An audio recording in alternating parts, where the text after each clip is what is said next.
శ్రీమద్భాగవతము చతుర్థ స్కందము మాస్టర్ కే రహస్య ప్రకాశ వివరణ 700 పద్యం చెప్పుకుంటున్నాం మనం. చతుర్ముఖ బ్రహ్మ సనకాదులైన తన పుత్రులను చూచి ఇట్లా సనకాదులు వింటుండగా బిగ్గరగా బ్రహ్మ ఇట్లా అంటున్నాడు: సర్వేశ్వర, తామెవరో తెలిసిన వారు నిన్ను తెలిసిన వారు అవుతారు. నీ వైభవం తెలియడం అంటే వారి ఆనందమే నువ్వని తెలియడం. అలాంటి స్వానంద లాభం మాకు కలుగుగాక. స్వ ప్లస్ ఆనంద లాభం అంటే తనకు ఆనందం లభించడం, అంతేకాక సు ప్లస్ ఆనందం సద్విషయమునందు ఆనందం లభించట. జీవునికి ఆనందం కలగడం అంటే దేవుడు ఆనందంగా జీవులలో తాను అనుభవించుట. కనుకనే ఈ భాగవత మార్గమున సజ్జనులకు ఆనందం కలిగించే ప్రయత్నము చేయని వానికి సాధనే లేదు. అంటే భాగవత మార్గం అంటే సజ్జనులకు ఆనందం కలిగించడం, మంచివారిని ఆనంద పెట్టడం అనేది సాధన. అది చేయకుండా ఏ సాధన జరగదు అంటున్నారు. ఇంకా ఇట్లా అంటున్నారు బ్రహ్మగారు: నీవు పరిపూర్ణమైన ఆనంద స్వరూపుడు. అంటే దేవుడుగా జీవుడిగా సమకాలికమైన ఆనందం కలగడమే పరిపూర్ణ ఆనందము. జీవులు లేకుండా దేవుడొక్కడే ఉన్నా కానీ పరిపూర్ణ ఆనందం ఉండదు. నాలుకకు చక్కెర వంటి ఇతర పదార్థం ఉన్నప్పుడే రుచి, కానీ తనకు నాలుక ఒక్కదానికే రుచి అని ఉండదు. అలాగే సృష్టి లేకపోతే అంతర్యామికి ఆనందం లేదు. ఈ సృష్టి కన్నా అతీతుడుగా శాశ్వతుడుగా అంతర్యామి ఉన్నాడు. సృష్టి కన్నా వేరుగా లేడు. కుండలోని మట్టి కుండ ఆకారానికి అతీతమే కానీ కుండ కన్నా వేరుగా మట్టి ఉంటుంది. కుండ వలనే ఈ సృష్టి అంతా కూడా మిథ్య అనబడే విభాగం. ఇది భగవంతుని యొక్క భాగమే కానీ భగవంతుని కన్నా భిన్నము కాదు. వేదం చదవకుండా వేదాంతం చదివితే సృష్టిలోని మిథ్యాత్మకమునుకును అంతర్యామికిని ఆజన్మ వైరం అన్నట్లుగా మనకి భ్రాంతి కలుగుతుంది. సత్యము అనృతము కలిసి సత్యమే అనబడుతుంది అని వేదమంత్రాలు చెప్తున్నాయి. అంటే సృష్టిలోని అనిత్యత్వము అందలి శాశ్వతమైన అంతర్యామి కలిసి శాశ్వత సత్యం అవుతుంది. జీవుడు దేవుడు అనే స్థితులలో జీవుడు లేకుండా దేవుడు ఉండడం సంభవం కాదని భాగవత మతము. దేవుడు జీవుడిని ఉద్ధరించడానికి ఉన్నాడు. జీవులు లేని స్వచ్ఛమైన దేవుని స్థితి మానవుని అభిప్రాయమే కానీ దానికి అస్తిత్వమే లేదు. అవ్యక్త పరబ్రహ్మము అని మానవుడు పిలిచినట్టిది ఎంత శాస్త్రీయంగా నిర్వచించబడినా కూడా అజ్ఞానస్థితే కదా. కాబట్టి అవ్యక్త పరబ్రహ్మోపాసనం వలన దేహధారులకు దుఃఖమే సంక్రమిస్తుంది. అవ్యక్త అని పరబ్రహ్మ ఉపాసన దేనికి? అది దుఃఖానికేగా అని శ్రీకృష్ణుడు భగవద్గీతలో 12వ అధ్యాయంలో నిశ్చితం చేశాడు. జీవికి వ్యక్త స్థితిలో మాత్రమే వాని యందు అంతర్యామిగా, వానికి అతీతుడుగా, వానిచే పూజింపబడేవాడిగా దేవుడు ఉంటాడు. ఇదంతా మనం అక్కడ చదువుకున్నాం. కనుక నీవు సర్వాత్మకుడవు. జీవాత్మలు లేని స్థితిలో దేవుడు స్వాత్మకుడు కాగలడే కానీ సర్వాత్మకుడు అవుతాడా? దేవుడు సర్వాత్మకుడు కదా దేవుడు. కనుక జీవాత్మలు లేని దేవుని అస్తిత్వం భ్రమే అని భాగవత మతం. ఈ స్థితిని అనుభవిస్తూ సృష్టికర్తనే నీకు నమస్కరిస్తున్నాను సర్వేశ్వర అంటున్నారు బ్రహ్మ. నీ పద్మనాభుని మూర్తికి నమస్కారం. సృష్టికర్తతో కూడిన తదతీత మూర్తికి నమస్కారము అని అర్థం. తత్ అతీతమూర్తికి నమస్కారం. నీ సంకర్షణమూర్తికి నమస్కారం.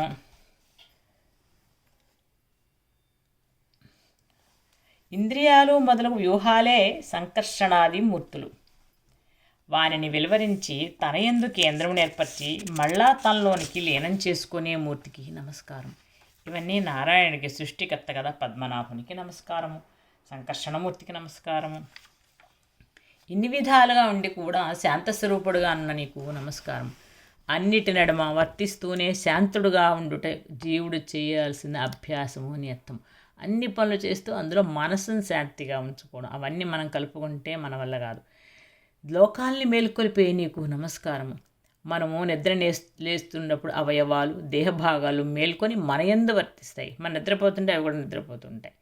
అలాగే సృష్టి ఆరంభమున లోకాలన్నీ మేల్కొని వర్తిస్తాయి. సృష్టి ఆరంభం అంటే ఒక్కొక్క సృష్టికి ఒక్కొక్క ఆరంభం ఉంటుంది. అట్టి సృష్టిలు అనంతాలై అఖండ కోట్లైన సృష్టిలు ఉంటాయి. జనులు పుడుతూ చచ్చుతూ ఉన్నాను, మన ఊరిలో జనాభా లేకుండా నశించడం ఎట్లా జరగదో అట్లాగే ఒక్కొక్క సృష్టి నారాయణుని యందు మేలుకొనుచు దాని ఆయుర్దాయం తీరిన వెనుక వాని అందే లీనమవుతూ ఉంటుంది. అయినను సృష్టులు నిత్యముగాను శాశ్వతానుగాను వర్తిస్తూనే ఉంటాయి. జనాలు ఉన్నప్పుడే కదా పుట్టుట చచ్చుట. ప్రళయం అనే మాటకు మొత్తం ప్రళయం అని అర్థం చేసుకోకూడదు. పంచభూతాలు సూక్ష్మ ప్రకృతి ఇంద్రియములుగా వెలుగునట్టి నీకు నమస్కారం. వానియందు ఆత్మగా సూక్ష్మమూర్తివయ్యున్న నీకు నమస్కారం. వానియందు వసించు చేష్టలు కూడా నీరూపమే కనుక అట్టి చేష్టాస్వరూపానికి నమస్కారం. ఇన్నిటితో పరిపూర్ణుడయ్యుండి భావించు వారికి పరిపూర్ణతనిచ్చు నీకు నమస్కారం.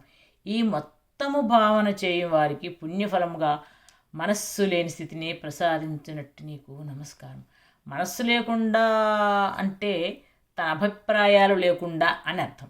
మనస్సు కూడా వాని అంతర్యామిత్వమే అని భావన చేస్తే అది సాధ్యమవుతుంది, కానీ మనస్సును జయించడానికి ప్రయత్నిస్తే సాధ్యం కాకపోవడమే కాక మోసపోతూ ఉంటాం.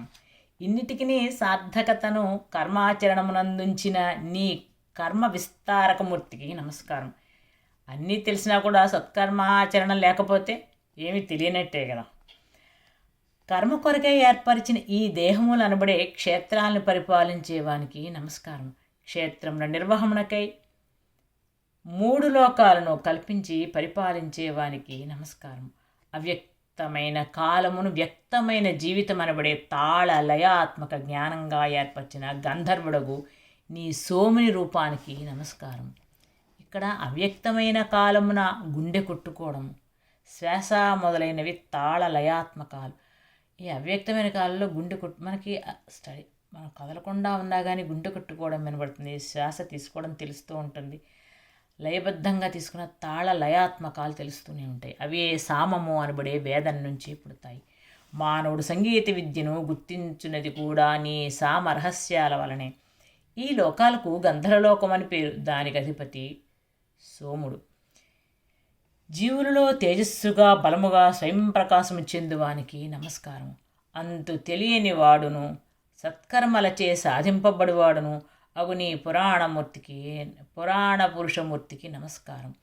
సత్కర్మ మార్గమున జీవుల చేత సృష్టిని విస్తరింపచేస్తూ జీవులకు తృప్తిని కలిగిస్తూ ఉన్నవానికి నమస్కారం. ఇచ్చట తృప్తి అంటే స్త్రీ పురుషుల కామ సంతృప్తి. దానిని రుచి చూపి ప్రకృతి యందు సృష్టికి కావలసిన రూపాలని గుణింపు చేయుట జీవునకు స్వభావంగా ఏర్పడింది. దాని యందు వృక్షాలు జంతువులు ధర్మానికి బద్ధులై పనిచేస్తున్నాయి. మానవుడు బుద్ధిజీవి అవుట వలన ధర్మబద్ధుడై చరించు అవకాశం ఎంత ఉందో ధర్మము తప్పడానికి కూడా అంతే అవకాశం ఉంది. బుద్ధిజీవి కనుక ప్రకృతి పరిశీలనమున నేర్చుకొనవచ్చును. పుష్పముల గర్భధారణను గమనిస్తే పాతివృత్యము, ఏకపత్ని వ్రతం అనే సంస్కారాల పవిత్రత అంటే ఏంటో తెలుస్తుంది. ఈ మార్గమున పృథ్వీతత్వమైన భౌతిక దేహ సంపదలని కల్పించుతున్నవానికి నమస్కారం. లోకములకు అవకాశం ఇచ్చిన నీ ఆకాశమూర్తియే విశ్వానికి ప్రవృత్తి స్థానం. అట్టి నీ విశ్వరూపానికి నమస్కారం. జీవులకు సత్కర్మ రూపంలో స్వర్గం అనబడే సుఖానికి, జీవులకు సత్కర్మ మార్గమున స్వర్గం అనబడే సుఖానికి, మోక్షానికి ద్వారమైన నీకు నమస్కారం. అన్ని అనుభవాలును జీవుల రుచులుగా ప్రత్యక్షమవుతున్న నీకు నమస్కారం. జీవులనంటుకొనకుండా శ్వాస స్వరూపుడవే విహరిస్తున్న పరమహంసకు నమస్కారం. కర్మఫలముల రూపునకు సత్కర్మల సత్ఫలితాలను హితముగా సృష్టించువానికి నమస్కారం. కర్మఫలాల రూపునకు సత్ఫలితాలను హితముగా సృష్టించువానికి నమస్కారం. సత్యధర్మాలను సర్వశక్తులను కేంద్రంగా ఆకర్షించు కృష్ణ రూపానికి నమస్కారం. కృష్ణుడంటే ఆకర్షణ, వికర్షణ, సంకర్షణ, అవకర్షణ అనబడే వ్యూహాల ప్రవృత్తులకు కేంద్రమై వర్తించువాడని మంత్రార్థం. సాంఖ్యము, యోగము అనబడే జ్ఞాన కర్మల పరస్పర సమన్వయత్వమగు నీకు నమస్కారం. ఈ రెండింటినీ యోగము చేయు యోగీశ్వరుల రూపమున దిగివచ్చు నీకు నమస్కారం.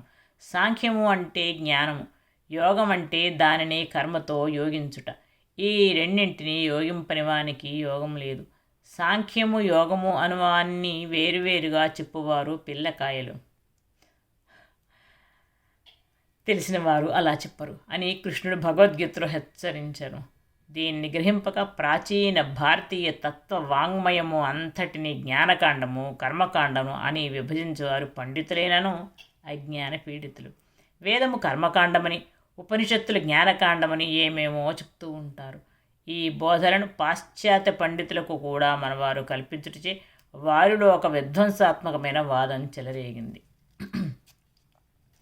బ్రాహ్మణులు అర్థములేని కర్మకాండాలను పెంచి వేదములు రచించిరనియు, కొంతకాలమునకు క్షత్రియులు విప్లవాత్మకముగా జ్ఞానకాండము ఏర్పరచుకొని ఉపనిషత్ వాంగ్మయాన్ని సృష్టించిరనియు ఈ పాశ్చాత్య పండితులు ఒక అంధ పరంపరని ఏర్పరిచారు. దాంతో వేదాలు అనాగరికత జాతి చెప్పిన కర్మపరములైన స్తోత్రాలని అభిప్రాయం ప్రబలింది.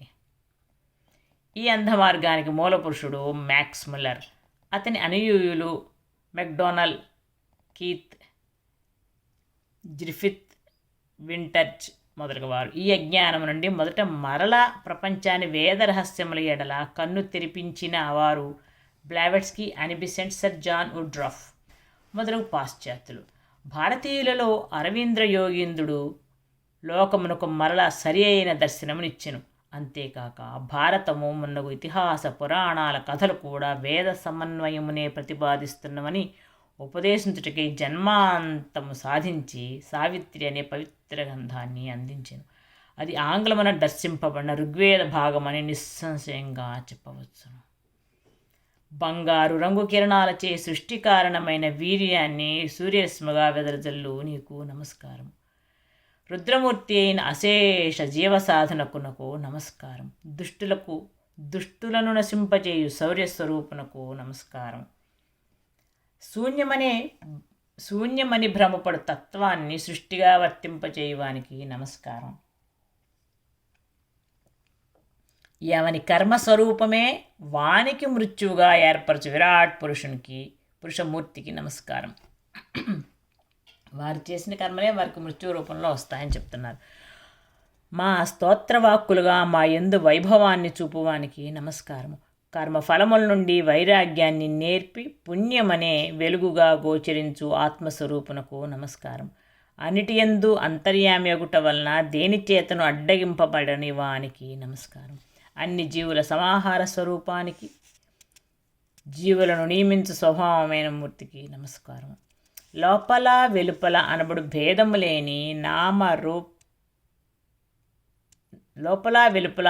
భేదము లేని తానైన వానికి నమస్కారం. అన్నిటికీ కారణమైన వాడు, ప్రయోజనమైన వాడు, నామరూపాదులైన వాడుగా నుండి గుర్తుపట్టుటకు ఆధారములిచ్చువానికి నమస్కారం. గుణము లేని వానికి నమస్కారం. ఆత్మవిద్యతో జితేంద్రియులైన మూర్తులుగా దిగివచ్చును అనుగ్రహించు మూర్తికి నమస్కారం. లోపల నుండి వెలుపలకు ప్రకాశించు మూర్తియు, లోపల తాననబడు వెలుగుగను, వెలుపల సృష్టి అనబడు రూపసంపదగను దిగి వచ్చిన వానికి నమస్కారం. ఈ రెండింటికీ కారణమైన వానికి నమస్కారం. మూడవ మూర్తిని పురుషోత్తముడు అంటారు. సూర్యోదయము, మధ్యాహ్నము, సూర్య అస్తమయం, అర్ధరాత్రము అను 4 కాలస్వరూపులు ఈ సృష్టి హోమం జరిగే స్థానాలు. వానిని ఆధారంగా కొని ఏర్పడిన 4 యజ్ఞాలే చాతుర్హోత్రాలు. ఈ యజ్ఞముల స్వరూపమైన నీకు నమస్కారం. జ్ఞానము క్రియాస్వరూపముగా పరిణమించుతున్నది. క్రియ జ్ఞానస్వరూపంగా పరిణమించుతున్నది. ఈ రెండింటి మూర్తి అంతఃకరణమున వసించు నీకు నమస్కారం. నీ పాద పద్మాలను దర్శింపగోరి జీవించుతున్న మాకు నీ విష్ణుత్వమును అనుభవము కలిగించుము. మా యందు వ్యాపించిన నీ విష్ణు రూపమే మా ఇంద్రియ గుణాలకు చక్కని అంజనము వంటిది. అంజనంతో గుప్తములైన వస్తువులు కనిపిస్తూ ఉంటాయి. అలాగే ఇంద్రియాదుల అందుల అంతర్యామిని కూడా కలిపి ధ్యానం చేస్తే లోపలున్న దేవుడు కనిపిస్తాడు. అది భక్తులకు ప్రియమైనది. దానిని మేము నీలమేఘశ్యామలమైన సుందర రూపంగా దర్శిస్తున్నాం. అది మాకు సకల శుభాలను కలిగించును. తుమ్మెదల గుంపు వంటి ముంగురలతో, అమృత కిరణమయమైన చంద్రరేఖ వంటి నుదురుతో, దివ్య భూషితాలైన చెవులతో, సౌందర్యాన్ని బోధించినట్టు కనుబొమ్మల నడిమి ప్రదేశం నుండి సూటిగా దిగువకేర్పడుచున్న ముక్కుతో, మల్లె మొగ్గల వరుస వంటి పలువరసతో, నిగనిగల బుగ్గలతో, తమిరేకుల వంటి కన్నులతో, చిరునవ్వుతో, అందము చిందునట్టి క్రీగంటి చూపుతో, నగుమోముతో, శంఖము వలె రేఖలు గల మెడతో, హారములలంకరింపబడిన సింహభుజముల వంటి భుజములతో నీ రూపము మాకెప్పుడు గోచరించుగాక. జీవునకు దుర్లభమైన సుందర నరజన్మ మాకు సిద్ధించుగాక అని అర్థం. ఈ దేహాకారము తనకు గాని ఎదుటివారికి గాని కలిగినప్పుడు అది దేవుని ధ్యాన రూపమని జ్ఞప్తి ఉన్నవాడు ఉద్ధరింపబడును. లేనిచో లౌకికమైన బంధుత్వము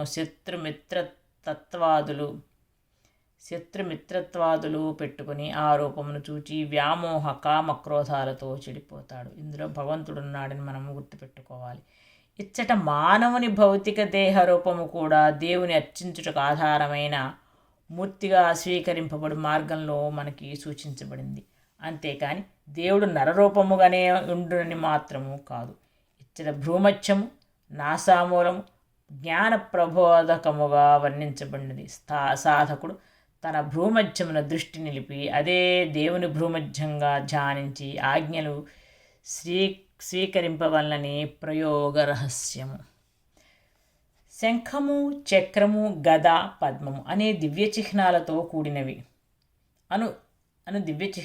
కూడినవి కొంచెము సాచినవి అగు 4 చేతులు కలిగి, భుజముల నుండి వేలాడుచున్న వైజయంతి అనే వనమాల కలిగి, వక్షస్థలమున కౌస్తుభమణియు శ్రీదేవి వెలుగొందుచుండగా, శ్రీదేవి అలంకరించుకుని సమయమున అద్దము వలె ప్రతిబింబించుచున్న విశాలమైన హృదయ ప్రదేశం కలిగిన విష్ణుని రూపాన్ని ధ్యానించాలి. ఉచ్ఛ్వాస నిశ్వాసాలకు స్పందించుచున్న 3 ముడతలు గల సన్నని ఉదరము కలిగి వెలువడుచున్న లోకాలని మళ్ళాలోనికి ప్రవేశింపచేయుచున్న నీటి సుడి వంటి రేఖలు కల లోతైన నాభి కలిగిన విష్ణుని రూపాన్ని ధ్యానించాలి. బంగారు పటకారుతో బిగింపబడిన పచ్చని పట్టు పంచ ముడతలు విచ్చుకొనుచున్న తమ్మి మొగ్గ వంటి కుచ్చెళ్ళులుగా వెలువడు పద్మ కేసరముల వలె గోచరించును. అట్టి శోభలు కలది చామన ఛాయ రంగు కలది అగో నితంబ భాగమును నీలపుట అరటి చెట్టు స్తంభాల వలె గోచరించు తొడలను, మోకాటి చిప్పల దిగువన గోచరించు చక్కని ఆకారాలను, సమమైన హెచ్చు తగ్గులు కనిపించుతున్న చీలమండలను, పద్మపత్రముల సౌకుమార్యములను వెదచల్లుచున్న పాదముల జంటను ధ్యానించాలి. ధ్యానించుచు వానినిట్లు స్తుతించాలి. నా హృదయము లోపల చీకటిని నివారింపగల చంద్రకళల శకలములే నీ పాద నఖములు, కిరీటము, కుండలములు, మాలికలు, హారములు, భుజకీర్తులు, కంకణములు, రవ్వల ఉంగరములు, పాదముల కందెలు గల నీ వివిధాభరణ భూషితమైన రూపాన్ని ధ్యానిస్తాను. నీ రూపమునకు నమస్కరించుచు సమస్త జనుల నమస్కరిస్తూ ఉంటే నీ రూపానికి నమస్కరించు సమస్త జనుల భయ సంకోచాలు తొలగిపోతాయి. ఈ నీ రూపము భక్తజనుల మనస్సును హరించి సర్వ శుభాలను కలిగించును. నీ రూపము దర్శించుట తామసులకు జనులకు కూడా సన్మార్గము చూపును. అట్టి దర్శనం చేయమమ్ము కృతార్థులను చేయము. ఆత్మకు పరిశుద్ధి కోరిన వారికి ధ్యానింపదగినది నీ రూపము. స్వర్గరాజ్యమున పట్టాభిషిక్తుడైన వాడు కూడా తనకన్నా పై వానిని నిన్ను స్మరించి కోరక తప్పదు. సద్భక్తి మార్గము కలవారికి నీవు మాత్రము సద్భక్తి మార్గము కలవారికి మాత్రం నీవు సులభుడవు, దుష్టులకు కడు దుర్లభుడవు. ఆత్మను దర్శించు ధ్యానము గలవారికి నీవు తానే కనిపిస్తావు. ఎవ్వనికైనా నిన్ను ఆరాధించు సూక్ష్మ మార్గము దుర్లభము. సుజనులు కూడా నిన్ను వర్ణింపలేరు. దుర్జనులు తాము పెట్టుకున్న సంబంధాలతో నిన్ను చూస్తారు, పెట్టుకున్న సంబంధాలతో ఇతరులను చూస్తారు కనుక వారిలోనున్న అంతర్యామి కనిపించడు. తమ మనస్సులు తమ అభిప్రాయాలతో నిండిపోయి ఉంటాయి కనుక తమలోనున్నవాడు కనిపించడు. సజ్జనులు భగవంతుని రూపాలుగా తిరుగుచుందురు కనుక వారికి కూడా అతడు కనిపించుట దుర్లభం. ఇచ్చట సజ్జనులంటే అంతర్యామి సాధన చేయకుండా సద్గుణాలను మాత్రమే ఆదరించి సన్మార్గాన జీవిస్తూ ఉంటారు.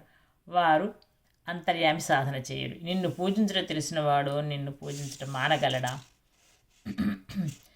చేజిక్కిన భక్తి యోగంతో నీ పాద పద్మాలనే కోరువాడు సర్వలోకాలను హరించినట్టు యముని భయంకరమైన ప్రాణాపహార గర్జనములకు లొంగడు. యముని యందును వాని గర్జనలందును ప్రాణమునందును మృత్యువునందును కూడా అంతర్యామినే ధ్యానిస్తూ ఉంటాడు కనుక లొంగడు. అతని యందు జననము మృత్యుము మొదలగునవి వర్తింపవు. ఇట్టి నీ పాద పద్మాలను శరణు పొందిన ధన్యుడెవడైనను మనస్సున పొరపాటును కూడా మరి ఒక వస్తువును కోరడు. మరి ఒక వస్తువునందును మనస్సునందును నారాయణునే దర్శించుట అలవడుతుంది కనుక సంబంధాలు కోపతాపాలు అతయందు వర్తింపవు. నీ భక్తులతో సహవాసము చేయు కాలములో రెప్పపాటు కాలమున సగభాగముతో మోక్షము సాటిరాదు. ఇక మానవలోకమందలి సుఖాలను గుర్చి చెప్పనేల. మోక్షమన్నది సాధకుని అభిప్రాయమే కనుక దానిని కోరువానికి అంతర్యామి అనుభవము కలగదు. మనస్సున నీ అభిప్రాయాన్ని అడ్డుగా ఉంటుంది కనుక అతని దర్శనానికి విఘ్నం కలుగుతుంది. పాపములను నశింపచేయునవి నీ పాదపద్మాలు. నీ కీర్తి అనే పుణ్యతీర్థము యొక్క తుంపురులకే వెలుపలి లోపలి కల్మషాలు క్షాళితం అవుతాయి. అలా నిన్ను కీర్తించేవారు కూడా పుణ్యతీర్థాల వంటి వారు. మనం ఎక్కడికో వెళ్ళక్కర్లేదు. నిన్ను తలచువారు భూతదయ అలవడినవారు, రాగద్వేషాలు తొలగినవారు, సూటిగా నిన్ను ప్రవర్తించడం నేర్చినవారు అవుతారు. అట్టి భాగవత జనుల సాంగత్యం మాకు కలగచేయము. ఇంతకన్నా మేము ప్రార్థింపదగినది లేదు, ఇంతకన్నా నీ అనుగ్రహము లేదు. నీవు నాభియందు వికసించిన పద్మము కలవాడు. సజ్జనుల సాంగత్యముచే చక్కని భక్తియోగం అబ్బుట నీ అనుగ్రహం. దానితో పరిశుద్ధుడైన వాని చిత్తమునకు చెంచలమైన వెలుపలి లోకం మరి ఒకటి ఉండదు కనుక తన లోపలి భాగమని వేరుగా ఉండదు. వేరుగా తానున్నాననుకుంటూ కూడా లోపలి భావనయే కదా, అదే చీకటి గుహ. దాని అందే సంసార బంధము పుట్టును. అది లేని స్థితి నీ స్మరణ వలన కలుగును. ఈ సృష్టి అంతా దేనిందు విశదముగా కనిపిస్తోంది? ఈ సృష్టి అంతయును నిండి ఏది వెలుగొందుతోంది? అదే నీవనే జ్యోతి, అదే నేనను జ్యోతి. కనుక సృష్టి అనే పేరుతో, నీవని పేరుతో, నేనను పేరుతో స్వయంగా వెలుగుతున్న జ్యోతి అది. ఈ ఆకాశమే మాకు నిత్యంగా శాశ్వతంగా గోచరిస్తూ అన్నిటి అందును వ్యాపించి ఉండుట తెలుస్తోంది. అట్టి ఆకాశమే అంతర్యామిత్వని తెలియుట ఏమంత కష్టం కాదు. ఇలా ఆత్మతత్వము బ్రహ్మతత్వము మాకొక్కటే. మా ధ్యానంలో అదే దర్శనమిస్తోంది. ఈ ధ్యానము నుండి మార్పు చెందువాడు తన యందు తానున్నాను అనుకుంటూ ఉంటాడు. అనుకొని కూడా నిన్నే దర్శిస్తున్నాడు. భగవంతుడు ఆకాశంలా వ్యయం లేనివాడు, లోపల వెలుపల అనేవి లేనివాడు. అట్టేవాడు తన యందు తన పని ఎలా చేసుకుంటాడు? కనుక తనలో భాగము తనకన్నా వేరిన భావము నుండి వ్యక్తమవుతుంది. ఈ భావమే మాయ. ఈ మాయ వల్లనే భగవంతునిలోని భాగముగా సృష్టి వెలువడి తన సృష్టి కర్మను తాను నిర్వహించుకుంటూ ఉంది. కానీ తానే నిర్వహించుకునే సామర్థ్యం లేకుండా వానిపైనే ఆధారపడి ఉంటుంది. జీవుడు తన్ను తాను చూసుకొనడానికి ప్రయత్నం చేసి తన దేహాన్ని చూసుకుంటాడు. అందరి భాగాలనే తన్నుగా చూసుకుంటాడు. ఈ భాగాలు తన ప్రసక్తి లేనిదే కదలేవు కనుక తనకన్నా వేరుగా చూసుకుంటాడు. ఈ రెండును తన సర్వమనందలి రెండు భాగాలు అని గమనిస్తాడు. ఈ మాయ ఈ విశ్వము మొత్తం సత్యంగా సృష్టించను కనుకనే ఈ సృష్టి జరుగుతున్న లోకం పేరు సత్యలోకం. ఈ సృష్టి యందు ఈ మాయచే వికారము చెందని వాడుగా దేవుడున్నాడు. ధ్యానమున వాని యందు నిలిచి జీవుడు కూడా మాయచే వికారమునందని వాడు అవుతాడు. తన ఎందు భాగముగా మాయ వేరుగుట, తన ఎందు భాగముగా మాయ ఇమిడిపోవుట అని రెండు భావాలు మళ్ళా ఒకదానికొకటి తర్వాత కలుగుతూ ఉంటాయి. దాంతో మళ్ళా పలుమార్లు ఈ సృష్టికి జననము, వృద్ధి, లయము కలుగుతుంటాయి. ఈ స్థితులకు ఈశ్వరుడైన నీవే ఆత్మస్వరూపుడవు. యోగస్థితి యందు నిశ్చలతత్వము లభించిన వారు శ్రద్ధ అను నీ అస్తిత్వంతో కూడిన వారై కార్యకలాపాలను నిర్వహిస్తూ ఉంటారు. శ్రద్ధ ఉంటే తప్పకుండా మంచిగా జరుగుతాయి. అన్ని పనులు చక్కగా చేసుకోగలుగుతారు సులభంగా. తమ హృదయమునందు కలిగిన సంకల్పాలెల్లా నిరూపాలుగా తెలుసుకుని జీవితము యజ్ఞార్థంగా జీవిస్తారు. వారే వేదమందలి శాస్త్రమందలి మర్మము తెలిసినవారు. వారి దర్శనమున నీవు ఆది లేని వాడవుగా, అన్నిటికీ ఆది అయిన వాడవుగా, రెండవ వస్తువు లేని వాడవుగా ఉన్నావు. కానీ మాయ అనే శక్తి నీకు రెండవదిగా కలవాడివై ప్రకాశిస్తున్నావు. అట్టి నీ మాయాశక్తి చేత సత్వ రజస్తమస్సు పుట్టాయి. వాని వలన మహత్తు, అహంకారము తన్మాత్రలు పుట్టాయి. ఆకాశము, వాయువు, అగ్ని, జలము, భూమి అనే పంచభూతాలు పుట్టాయి. అందులో మునులు, దేవతలు, జీవులు పొడగట్టారు. వారితో సృష్టి వేర్వేరు రూపాలుగా ఉద్భవించింది. ఇట్లో నీ మాయ వలన నీ నుండి 4 విధాలైన దేహములు పురములుగా పుట్టాయి. తన యందు అంశలైన ఈ దేవతలచే నిర్మింపబడిన దేహములందు ఆనందము కొరకు నివసించవాడే పురుషుడు అనబడెను. ఇంద్రియాలు మున్నగు సాధనాలతోటి ఇంద్రియార్థాలుగా వ్యాపించి సుఖమును అనుభవించుటకే భగవంతుడు ఇన్ని రూపాలుగా ఏర్పడెను. తేనెటీగ తేనెను తీసుకొచ్చి గూట్లో దాచినట్లే పరమాత్మ జీవాత్మగా అంతర్యామి భావనగా దాచబడి ఉన్నాడు. ఇలా జగత్తులను సృష్టి చేయు నీవు పంచభూతాలతో జీవులని అల్లి మేఘముల యందు ఆకారంలాగా నిలబెడుతున్నావు. మేఘములను పరిగెత్తించు వాయువుగా నీవు జీవుల ప్రాణవంతులను చేసి పరిగెత్తించుతున్నావు. నీవు ఆ జీవుల రూపంలో నుండి మళ్ళా జీవుల చేతనే రూపాలను పొందిస్తున్నావు. జీవులు సంతతి పొందుతున్నారు కదా, వారిలో తేజస్సుగా స్ఫురిస్తూ మహావేగంతో నీ బాహుబలం చూపిస్తున్నావు. అది వారి బాహుబలంగా గోచరించినట్లు చేసి సంహారం కూడా కల్పిస్తున్నావు. జీవులు యందు ఇలా చేయాలనే సంకల్పంగా నీవే వ్యక్తమై అది తమ సంకల్పమని పొరపాటు పడినట్లు చేసి ఇంద్రియ సుఖాలను కల్పిస్తున్నావు. దానితో సృష్టికి లోభాదులు కలుగుతుంది. ఇదంతా నా గొప్ప, ఇదంతా నాది అని. ఆ లోభాది గుణములు ఆహారంగా చేసుకుని నీవు వేళలు తప్పక జీవులను మింగుతున్నావు. ఆకలితో నలుదశలకు పరిగెత్తుతున్న ఎలకలు నాలుకలు చాచు పాముల నోళ్లలోనికి పరిగెడుతున్నాయి కదా, అలాగే లోభాది గుణాలచే జీవులు ఒకరినొకరు వెన్నాడుతూ వయస్సు రూపమున నీలోనికి పరిగెట్టేస్తున్నారు. మా తండ్రి అయిన పద్మసంభవుడు మనువులు సంశయాలు మాని భజించుతున్న నీ పాదపద్మాలను సజ్జనుడు మనస్సును నిలపక ఎట్లుండగలడు? సజ్జనుడు తప్పక స్మరించగలడని భావం. అట్టి నీవు నాకును తెలిసిన వారికి సంశయాలను పోగొట్టి రక్షించునట్టి గతి ఈ స్తోత్రమును రుద్రుడు ప్రచేతసులకు ఉపదేశించి ఇట్లన్నాడు.